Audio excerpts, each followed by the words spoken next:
Follow that flower. Early one morning, Thomas was at the wharf. He liked the wharf. It was busy and he met a lot of his friends there.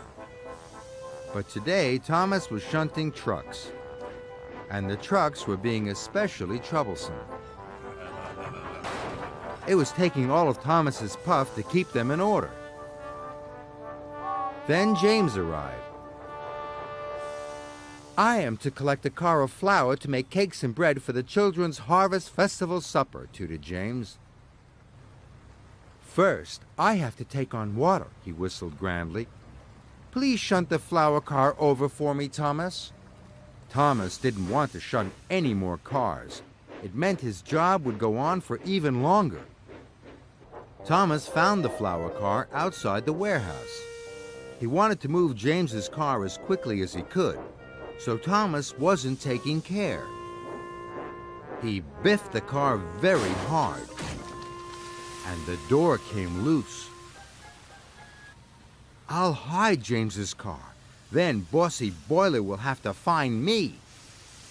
Thomas thought hide and seek was a grand idea. James came back from the water tower.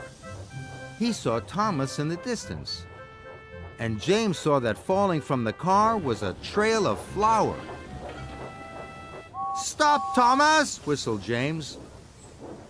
"Flour is falling out of your car!"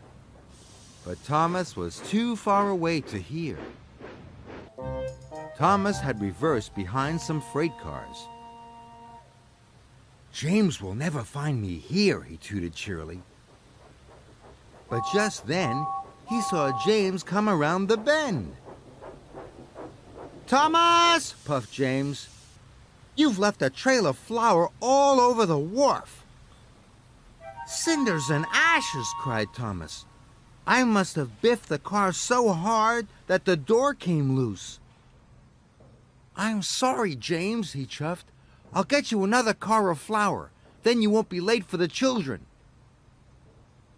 Thomas raced away. When Thomas arrived at the mill, it was closed.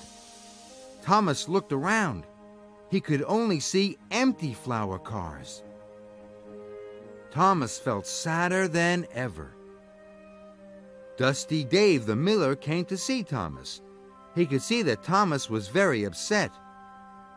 "I'm going home for my supper now," he told Thomas, "but there's one full flour car right at the back."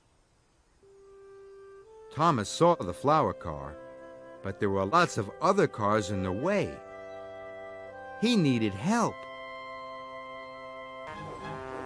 Thomas pulled up alongside him. "James, I know you tried to tell me about the flour, and I know I was silly, but now I need your help." James knew that Thomas was sorry, and he knew Thomas needed his help.